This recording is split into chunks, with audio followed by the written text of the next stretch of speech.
Tere! Küllap olete pannud tähele, et TV3 Sport kriisi ajal toob teieni erinevaid põnevaid lahinguid väga ammustest aegadest. Olgu see siis korvpalliliiga NBA, Euroliiga, FIBA, Euroopa korvpallimängud või jalgpalli meistrite liiga või mida iganes.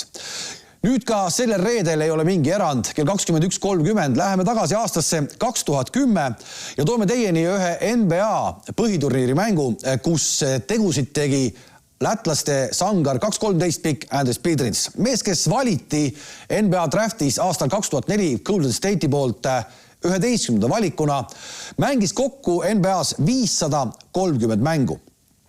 Oleks võinud olla mänge kõvasti rohkem, kuid erinevad vigastused niitsid lätlast ikkagi igal hooajal. Vaid hooaeg 2006-2007 oli selline, kus ta sai mängida kaasa kogu hooaja kõik põhiturniiri 82 mängu.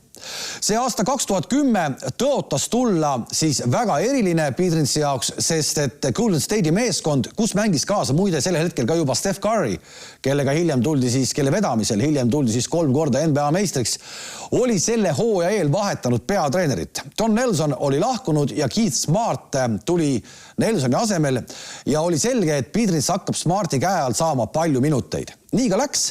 Kuid sellel hetkel novembrikuus, kui see Memphis Grizzliese vastu mäng toimus, ei teadnud veel keegi, et vaid napp 6 aega hiljem järjekordne vigastus Andris Bidrinsi siis maha murrab. Aga selles mängus Memphis Grizzliese vastu tegi lätlane vaata, et oma NBA karjääri ühe kõige ägedama etteaste. Milliseks see kujunes, näete juba reede õhtul kell 21.30.